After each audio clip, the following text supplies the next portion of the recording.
Oh, it's a voice that says that now. All right, Liberty Expert Nation. I'm here with a Liberty expert, Gabriele Scheare. Now, I first ran into Gabriel, I think about 6 years ago. I was just newly elected leader of the Libertarian Party, and I think he interviewed me on his podcast. And at that time, Gabriel was embarking on a big adventure. He was heading down to Chile to go Galt. And he had taken Gabriel is a early Bitcoin adopter, and I think he made some good money from crypto, and he took it and decided he was going to make a freedom community down in Chile. Now he's back in Canada, so I want to catch up with Gabriel and find out what's going on and what he's up to next. And very interesting young man here. So Gabriel, welcome to the Liberty Experts. Great to be here. Yeah, it's been like almost 7 years. Wow, wow. And so, what happened? So, last I heard, you were going down to Chile. I kind of have been following you a little bit on social media, and it seems like you were building something pretty cool down there. What brought you back to Canada? What's your story between then and now? Yeah, well, I didn't go down there with the intention of becoming a real estate developer, but life kind of spun me in that direction. I was attracted to Chile in the first place because, I don't know, I guess people of our type tend to think long term and look ahead and try to spot hazards on the road Right. ahead. And it was looking like there was a lot of money printing going on and a lot of new policies coming into play that we weren't huge fans of. And it seemed like having a backup plan was the thing to do. So around 2013, there was a real estate project in Chile starting up that caught my attention. It was appealing specifically to the Bitcoin community and libertarian types and such. So it seemed like, okay, that's where all the cool kids are going to be. I should probably get on down there. And so I did. I just sold all my stuff and took a leap of faith. And I just showed up there and said, well, I don't know what has to be done around here, but it's a great idea and I want to help somehow. So just throw me at whatever has to get done. And they said, well, our IT guy just quit. So how do you feel about going in the sales office and dealing with all the customers and managing the website and Facebook page and stuff? Okay, sure. So I jumped in there, and within I guess the first month or two, it started to become pretty clear that they were basically selling plots of land that had not been legally subdivided and could not be legally subdivided because the whole area was environmentally protected. Oh shit. So as soon as that became common knowledge, then everything obviously collapsed and everyone was very ticked off with the founders. And me and the few people that were still kind of clinging on to hope for something coming out of it decided to, well, why don't we just do this somewhere else? Like it's Right. not that hard. And like during the 3 months I was there, I kind of learned how the business works in general terms and what's important and what to focus on and everything. So a few friends in the States had been watching from afar and called me up and said, hey, do you want a hand with this? So yeah, absolutely.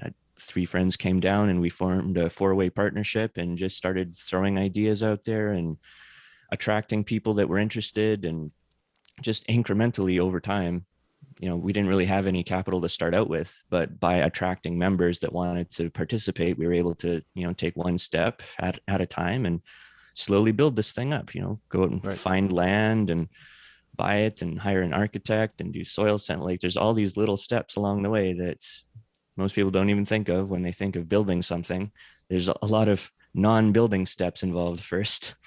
Right. Right. uh, Yeah, Over time, and I guess why did you stay in Chile at that time? Because you could have probably gone anywhere and done that idea. But wasn't Chile seems like yeah, a pretty free market place, right? Or they it had had been some marketed reforms, as that. right? Yeah, it had really been pushed as a free market bastion in South America where regulations were minimal and barriers to entry were low. And in some cases, that's true, but there are enough irritations and extra barriers that counterbalance those. So, I mean, in time, we learned that it's not really worth it. I mean, Right. the advantages were overhyped and the disadvantages were completely glossed over.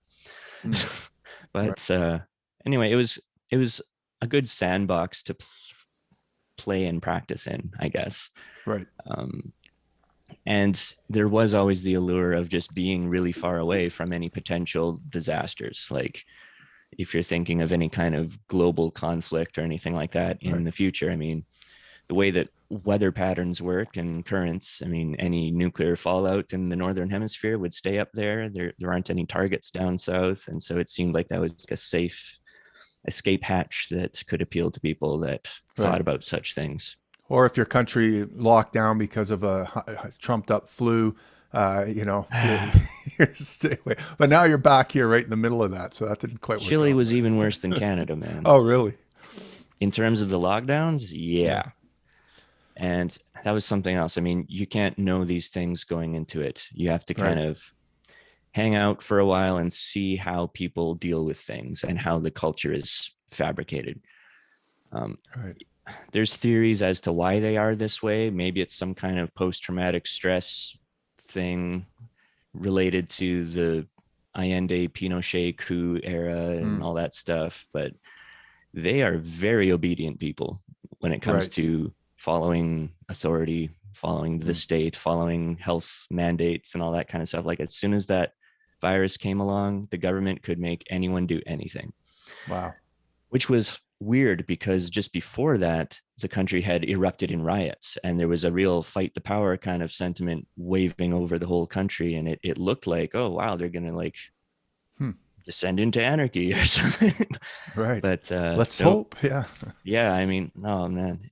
And that's the thing is that this uprising that broke out in 2019, it, it was fight the existing government, not fight Right. government in general. They Right. wanted to kick the existing center right cronyist Mitt Romney style government out and replace it with hardcore socialism. Oh yeah. So basically, what we see, in the U.S. and some degree in Yeah. Canada, you've got all these social justice warriors fighting the power, so that they can take power and Yeah, stamp their boots down on people. Yeah. exactly. And so 2019 is when everything really went south. Things snapped very quickly. It was towards the end of the year. I remember the Joker movie had just come out in theaters. And so everyone was going to see this movie and then coming out and wanting to like reenact the riot scene. And that's exactly what happened is Santiago just Wow. burned, like skyscrapers burned down and they Holy. torched the metro system. The entire subway system was destroyed. Like Crazy. we've never experienced anything remotely like that in Canada No and kidding. probably never will. Yeah. Yeah. That's a bit more stable. And so Chile was a great place to practice, to make some mistakes, to play in the sandbox, as you say. But didn't you found love in Chile as well? Didn't you bring a wife back? Well, she's from California. She Oh, was she's just from attracted. California. Yeah, she was just attracted to the project. Right, right. I mean, Okay, well, theoretically, I could have been doing that anywhere, you know. right, right. But she was attracted to this guy who was an adventurer, entrepreneur, who was, Yeah, and I mean, if you had done it in a safe place or somewhere less right, appealing, you might not have found her. So you right. you guys got together down in Chile, but obviously when things seemed to go south and Santiago was burning, you decided to make an escape plan. So now you're back in Canada with your wife, and welcome back. It's good to have some fellow freedom lovers back in Canada. God, we need you back here. Let's just say that. What are your plans now? Where are you at, and what are you doing? Well, a lot of the lessons learned down there were like recalibrations and restructures of priorities. The elements that attracted me down, like the low barriers to entry and the minimal regulations and stuff, that's all nice. But when things go south, when chaos breaks out, when circumstances change for the worse, let's just say, your mind quickly switches to who's around me? Who can I trust? Is this a stable situation that I'm in? What's the culture like? Are people compatible with me culturally? Those are the things that you start to think about and that matter Mm, most. And there was no way that in Chile we would ever have the ideal situation in those sense, because like we would always be the foreigners, the white gringos from the northern imperial lands that may or may not be CIA plants, right, right, like, right. like even if we all got citizenships and learned language perfectly and went to every community barbecue, like that would always be a factor. Hmm. And because we come down and we're building stuff and like we look like we're just rich and like we're perfect targets. And now especially with this socialist wave thing, like when the riots broke out, suddenly everyone felt that they had moral license to go after capitalists. So we Right. were raided like within a Wow. night or two. Like I woke up to the sound of scratching at the door while I was camping on site. Things had been perfectly peaceful till then. But I thought, oh crap, there's a rat trying to get in and get some food or something. So I just kind of staggered out there to shoo the rat away. And oh, there's 5 guys dressed in black and a shotgun, and they're here to raid us. Oh, great. So, Shit. so it's like when you have to deal with that kind of stuff, you can no longer promote your project as being family friendly, right? Right. so, Yeah. Yeah. so Wow. we really had to just change venue and take those lessons and go, okay, where can I be most effective as an individual? That's Right. never going to be Latin America, not in a million Yeah. years. Yeah.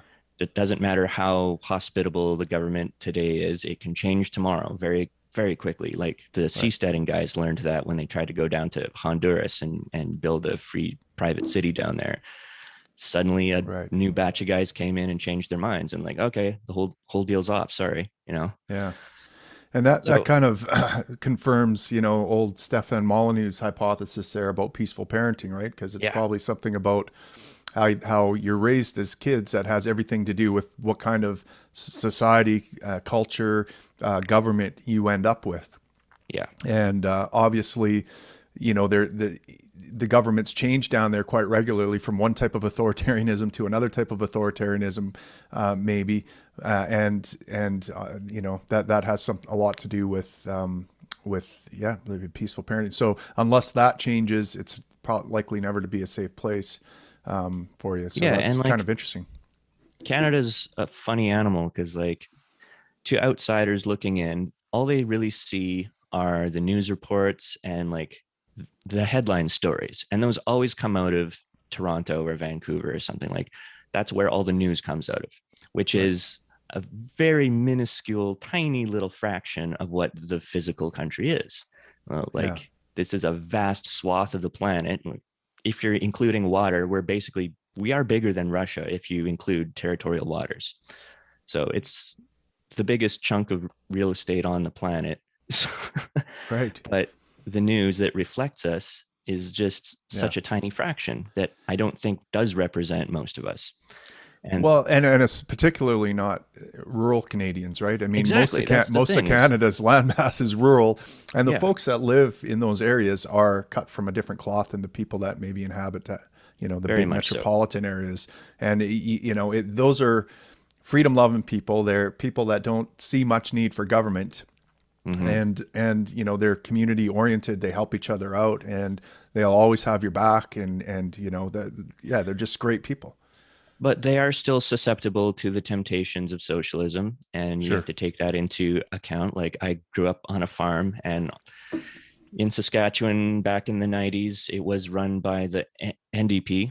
Sure. And so the socialist tendency among the farmers was Yeah. to sell their wheat to the wheat board because that's how it was Yes. structured at that time. Everyone just, oh, this is a great plan. And we all just sell to the same buyer. What could be simpler? And they deal with all the marketing of the grain on the foreign markets and stuff. So we don't have to. And that made Right. them lazy. Right. That made them complacent. That robbed them of their entrepreneurial mental workings, so to speak. So, I mean, Yeah, fortunately, we've that's kind a of, fair point. Yeah, I saw that with my dad and with other farmers yeah. around So, too. and of course, they love to celebrate the socialized medicine that Tommy Douglas came up with and all Oh that yeah, stuff. And goddamn. so you do still have to take those tendencies into consideration and not just overlook them or insult them or whatever. You have to kind of appreciate what their values are and why they are tempted by those things. So if you ever Sure. make any libertarian arguments or appeals to them, you have to remember those and make sure to work into your narrative like how those factors are dealt with in a free market and Yeah. why they're better and like appeal to their pride, because Hmm. managing your own farm is kind of a big deal. Like you Right. can't just specialize in one skill set. Regardless of what kind of farm it is, there's a lot of different things to be done, whether it's mechanical stuff, working on machinery or chemistry or biology of the plants or whatever, like weather and like so many things. And so if you can really tap into that pride of like, look how much you're accomplishing on Hmm. your own terms. You're running your Yeah. own business and it's fantastic. And you don't need the state apparatus for that because we all love to just do stuff on our own terms. Like, especially farmers growing up, like we never asked the government for permission to like build a new road to access a field or whatever. Like if something had to be done, we just did it, you know. Right. And if it affected neighbors, then you would call those neighbors up and involve them in the process, and it was all good. Mm.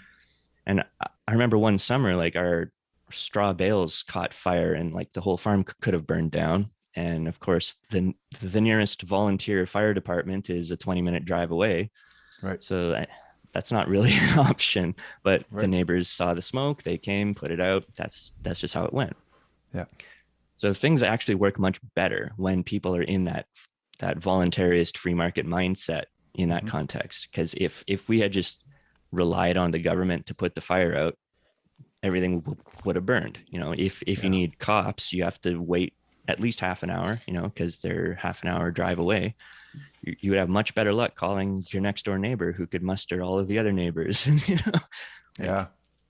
yeah, That's a good point, you know, and it's interesting how the state corrupts that, right? Because here you have these salt of the earth people who, you know, naturally look out for each other, you know, and you can't deny that rural living and living in a community where you get together at the town, you know, the local community hall and have your dances and get-togethers, and you know, have potlucks at church, and like the community, I miss that about living in rural Alberta.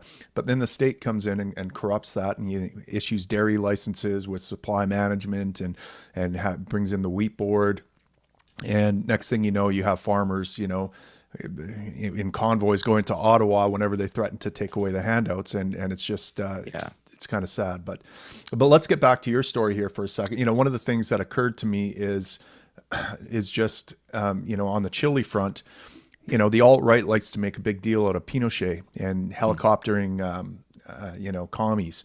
Well, it seems like the commies are back, and all that helicoptering didn't win the day, right? It might have been a short-term solution, but at the end of the day, this is a grind, and this is a multi-generational project, the project of liberty.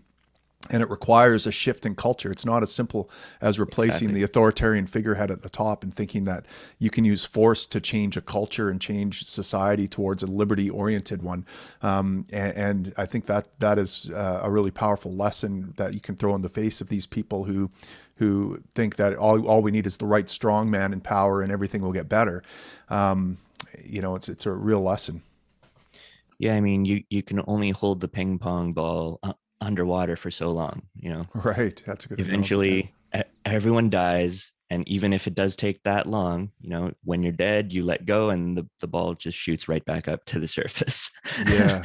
That's basically what has happened. That tension here. is always there. Yeah. Yeah. Yeah. Okay. So you're back in Canada. You're in Saskatchewan. I can tell by the background picture that you're in Saskatchewan there. That's looks just like. What's on the horizon for Gabriel? The entrepreneurial gears must be turning. Yeah, I'm just applying all of the lessons learned down there to this new venue. Like our members, for the most part, are still interested in doing something like this, and the location doesn't matter too much as long as it offers all of the same, you know, comforts and advantages and perks and whatever, you know, like we all kind of value the same things. And at the end of the day, that's the most important part. Like, as long as the cultural fabric of a community is suitable for you, as long as the people that live there, your neighbors, are culturally compatible with you, the rest of the details, you know, you can tweak stuff. It's Right. not a big deal. Like, okay, so we're not right by the ocean now. We're not in a rainforest. Okay, I can live with that. Right. Right. You know, Less tarantulas, I guess. Yeah, because there's trade-offs. You know, what we lose in maybe a picturesque postcard scenery, we reclaim in convenience. We reclaim in like just having access to more of the modern conveniences that we were used to. Like, especially my family is vegan, and so like finding those particular products that especially that my wife and kid and stuff have come to like, and like in Chile, they were considered luxury goods. Like they were high-end groceries that cost a lot more money and everything. And you could only get them in basically one supermarket in the nearest city. And Whereas in North America, they're much more plentiful. I go down to like the Loblaws supermarket or whatever, and they have everything. so it's Awesome. Awesome. so it's Yeah. like there's there are plenty of trade-offs. And that's the other thing is like, yeah, okay, if we were setting up like a safari where you go down and hunt commies, then okay, you don't need all those comforts. But if you're trying to make a nice family friendly kind of a community, then you have to appeal to the women, the Sure. wives, because Yeah. usually they make the final decisions in the household. Like, even if somewhere looks cool to the husband, he has to win over the wife too. Otherwise, they ain't moving.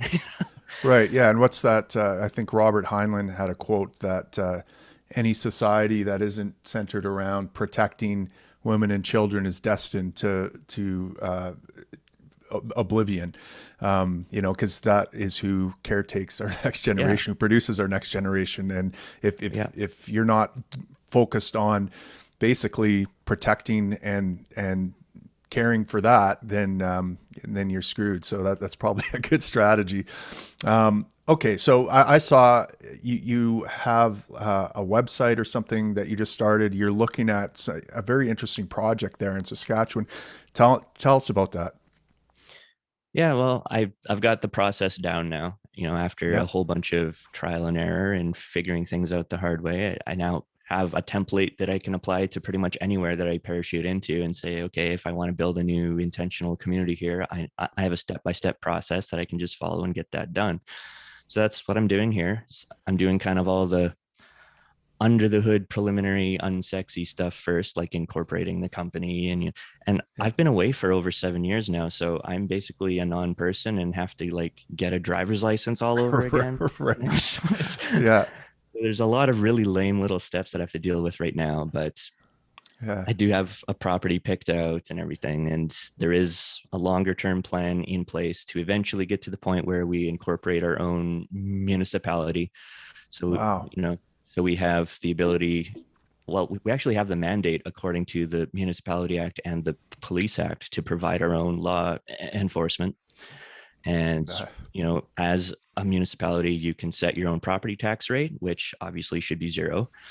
And, and you can take charge of your own zoning policies and all that kind of stuff too. So you can have flexibility and let people build more unconventional structures. And yeah. so there's a lot you can do when you get to that point where you have 300 people and 150 houses where you can legally incorporate as a municipality, as a village, and then you can Awesome. upgrade to town status later. And so I'm yeah, getting that's goosebumps here, Gabriel. I mean, oh this is, yeah, I think there's going to be a huge market for this because right now everyone's just definitely. like, what do we do? Like, Wexit is a big thing. Like, how do we break away from these tyrannical governments that have been oppressing us for the past year?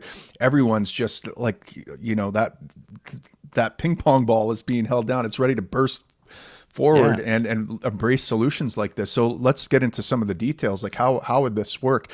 You incorporate a municipality, you were in charge. Like, how would you run that without any taxes or fees or anything like that?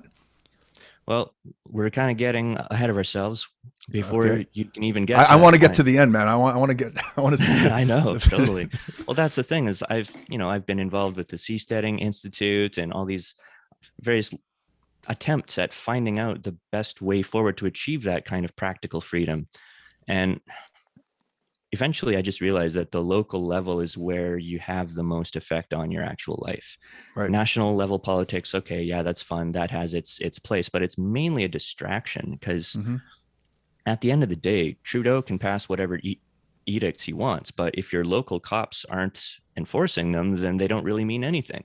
So, so Right. it's like if you kind of need that insulation level at your own local level. So that's what I want to focus on first. But before we can get to that point, before you can legally incorporate a new municipality, you have to have 300 people living there and Mm. 150 houses. So how do you get that? There's a few different approaches you could take. Like if you had a large company with that many employees, then you could just move them all into that one spot and do it that way. But I figure the simplest ways when you're starting from scratch is just start with a country club because everyone kind of knows what that is. At Right. first, I was thinking, okay, well, I have a tech company. I could use that to build a company campus and do it that way. But most people don't really understand that. Most people aren't in the tech world and know how Sure. that works, and that sounds kind of weird and scary. And so what's the most relatable, simple structure that I could start with that people would get? And that's a country club, because there's tons of golf country clubs down here. Everyone kind of Mm. knows what that is. People who just really love golf, they want to live at the golf course, so they join the club and they get a little cabin or whatever. And then ski hills and ski resorts and stuff do that too, and equestrian centers do that. There's a lot of different types. Actually, Blackwater started out as basically a country club for veterans. All right. Wow. Yeah. I didn't know that. So like, I figure that's the simplest way to start, is just pick out a nice piece of land, own it completely private, so it's just private property, start a country club. And this is also useful in a practical sense, because you're selling memberships. You're not legally selling real estate, which means they're not securities, which means you can market them far and wide and not be worried about dealing with the SEC and all that nonsense, Mm. which is also great now that we have crypto tokens, Mm. because the SEC regulates crypto tokens very strictly if they fit the definition of a security, Right. That's which what. utility tokens don't. But you have to be really careful about how you set it up so that it does fall under utility token definition and not a security, because they would love for everything to be a security so that they could regulate everything. But you can set it up in such a way that it's a utility token. To do that, you have to make sure that it's only offered to people that are using, basically think of a casino. So Right. chips in a casino are the physical equivalent of a utility token in the cryptocurrency world. Okay. So in a casino, the chips are only for people that are in the casino, patrons of it. They aren't Right. for distribution far and wide. They aren't for trading on the open market outside of the casino. Now, people could do that. That's fine, but you're not allowed to market them as being for that purpose. Right. They're just for use in the casino as a functional matter of utility. They're a tool. Right. And so we can sell non-fungible tokens that represent memberships. And Mm. basically all I'm doing is saying, okay, well, if you want a certain amount of land to play with in this country club, the amount that you spend on your non-fungible token will reflect how much land you get to play with. So if you and so it's $1 per square foot. So Right. if you just want to pitch a tent, maybe you only need 100 square feet. You can spend $100 for your non-fungible token. That gives you your membership and your 100 square feet. You can come and claim it. Go nuts. Maybe you want a place to park your RV. Cool. You want to build a little tiny house or something by the water. That's cool too. Just whatever you need. Or maybe you want to park a food truck or open a bar, Right. whatever it is, you don't have to buy acres and acres of land out in the country just to do whatever it is you want to do. Think of more of like an urban setting. Like if you're in a small town, how much land do you actually need? You don't need to Right. buy more than that, Yeah. Yeah. So Okay. that's, So yeah. so you So would that's kind sell of these how we NFTs. start Yeah. as a country club, and as like assuming that it's appealing and it does well and it attracts people, then it grows its population. And instead of charging dues, which would be the country club equivalent of taxes, right? Right. We just have a central business that raises the revenue necessary to do the basics, like keep the main driveway, maintained, and the main gate, and have a security guard by the gate, and maintain the parking lot there. And so the property that we're going after here has a nice building right on the waterfront that is perfect for hosting events and festivals and corporate retreats and various functions, conventions, performances. And so as long as like that's run as a business well, then there's no need to charge dues. The main Right. thing is that you avoid the temptation to try to socialize people's pet projects, because that always happens with like homeowners associations and things. I lived at one in California for a couple of years, and it just basically was a little cabal of busybodies fleecing everyone else in order to fund their golf course. Gotcha.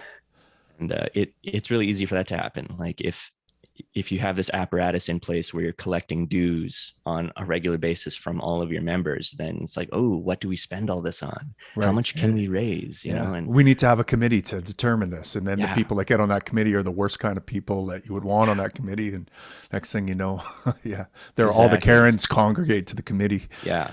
Yeah. So right from day one, it's just none of that. No special interests lobbying to, collect funds from all the members and build specials. No, just if you want something, you got the square footage for it, go nuts. If you want to Right. build a tennis court, go build your tennis court. Go, what, you don't have enough? Okay, well then maybe there's other people that like tennis too, and you can get them in on it. Right. Just no socializing it.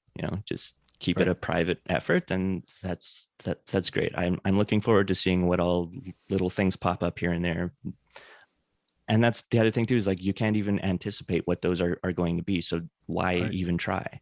Yeah. Yeah. No, that sounds really appealing.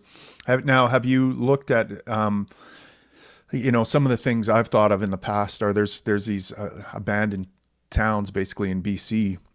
Yeah. I think Tumbler Ridge is one. I know back a while ago when the coal mine went bankrupt or whatever, a bunch of friends of mine would buy like basically skidoo cabins, which were like 2,000 square foot double car garage bungalows for like 10, 15 grand, where they could park their skidoos and go sledding in the winter with a beautiful home basically there. And I think there's a few of these towns around. Have you looked at anything like that or?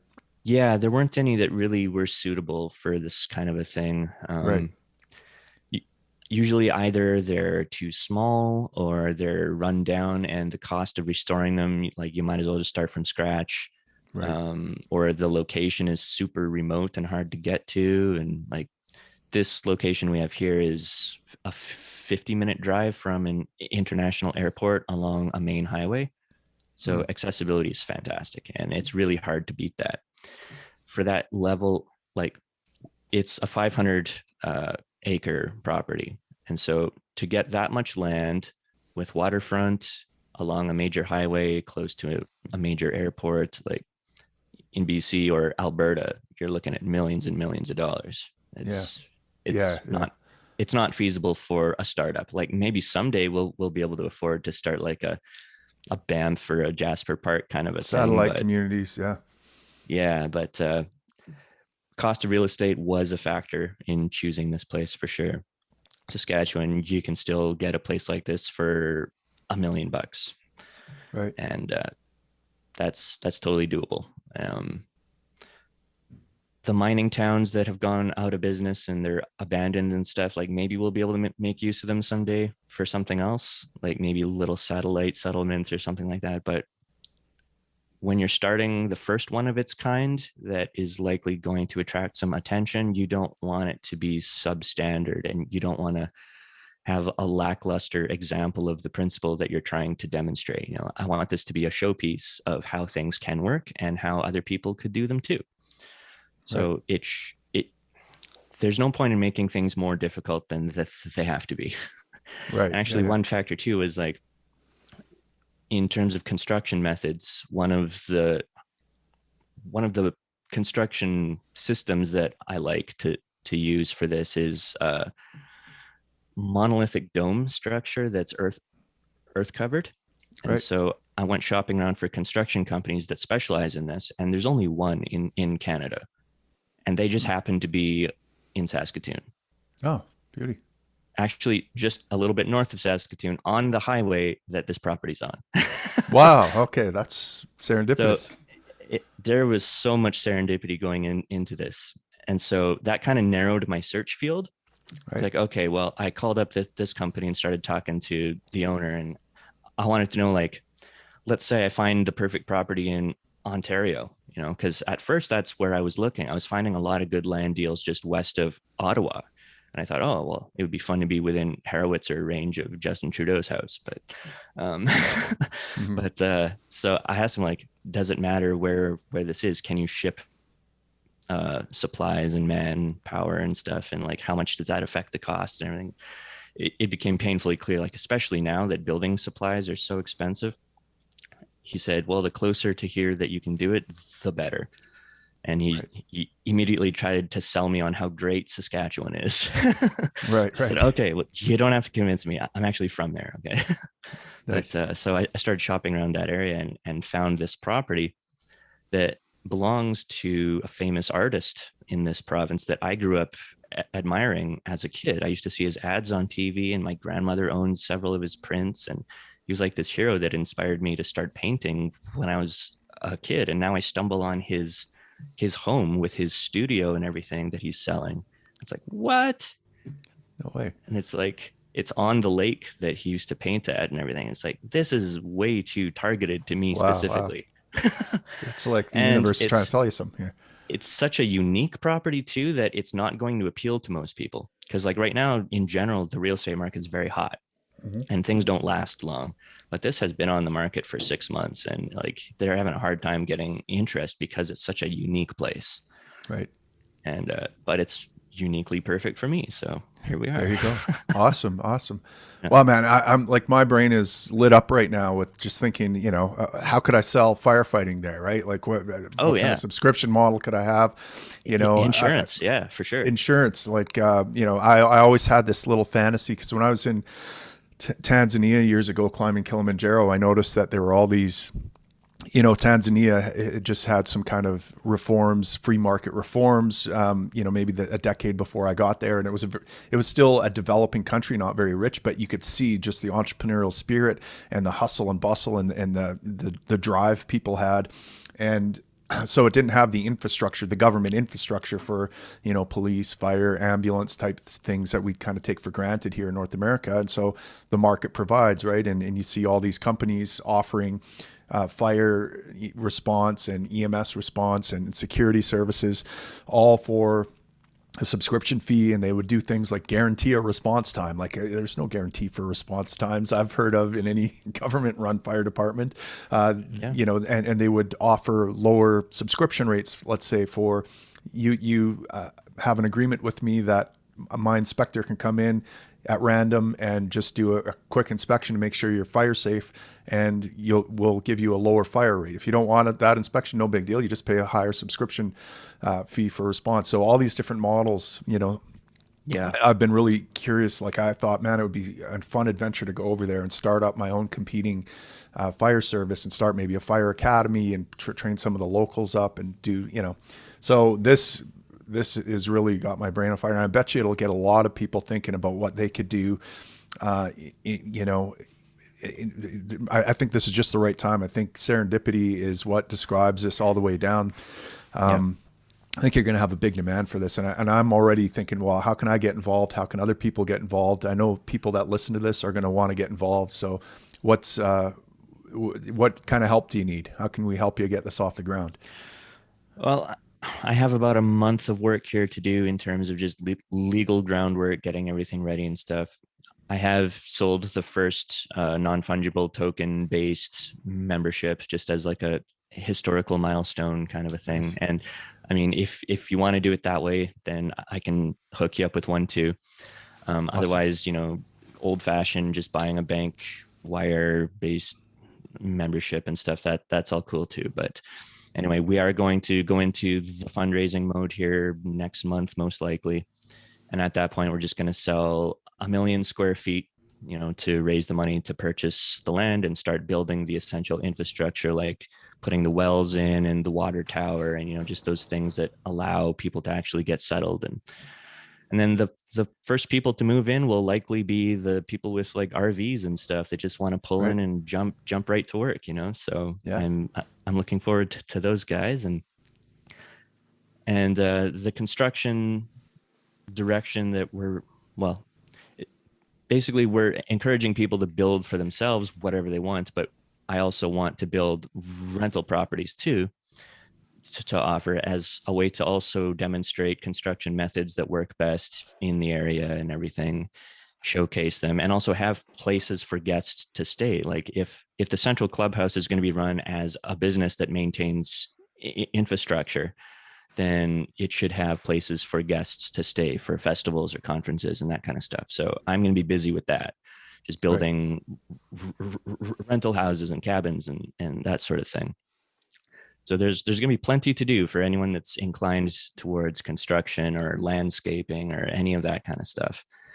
And like Beautiful. you said, basic services like firefighting, law enforcement, security, all that kind of stuff, like everything's needed. Like if you want to start a postal service, man, just jump on in there and be the first mover, like just because the state does something doesn't mean it does it best. And it doesn't mean Yeah. that that's what's going to work best for us.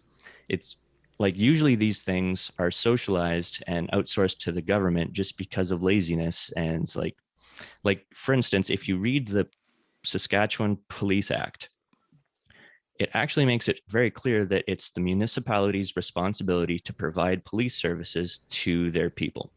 Mm-hmm. How they do that is not defined, or like there is no one way that that has to be fulfilled. It does list options. Like obviously the most straightforward way is to just start your own police service and provide services that way.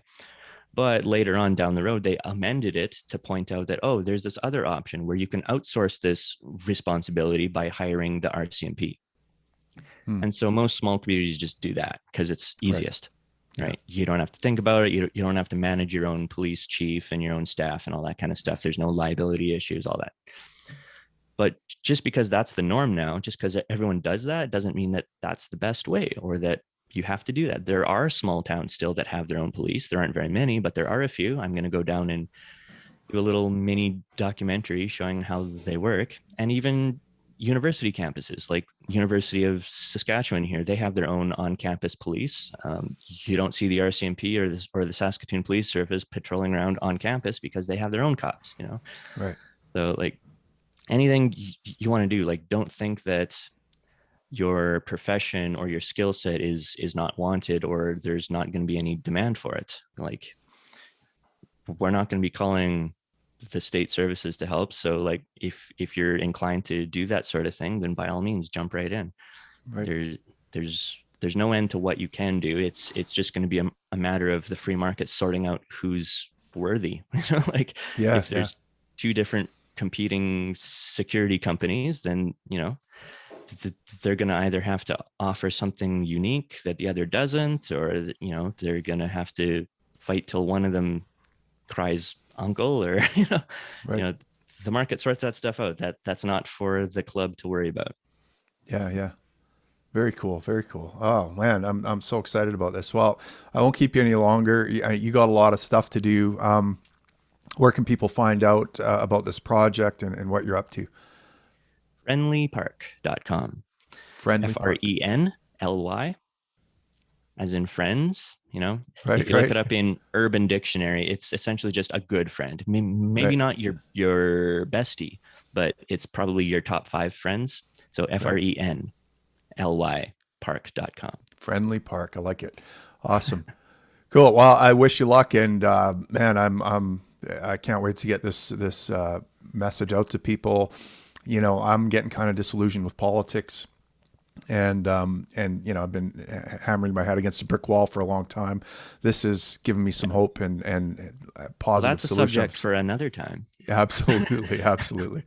Yeah, you betcha. So awesome to hear from you. Great to have you back in Canada, and I wish you nothing but the best on this project, and anything I can do to help or promote it, you just let me know, because I'm all in on this. So thanks so much. Right on. Take care.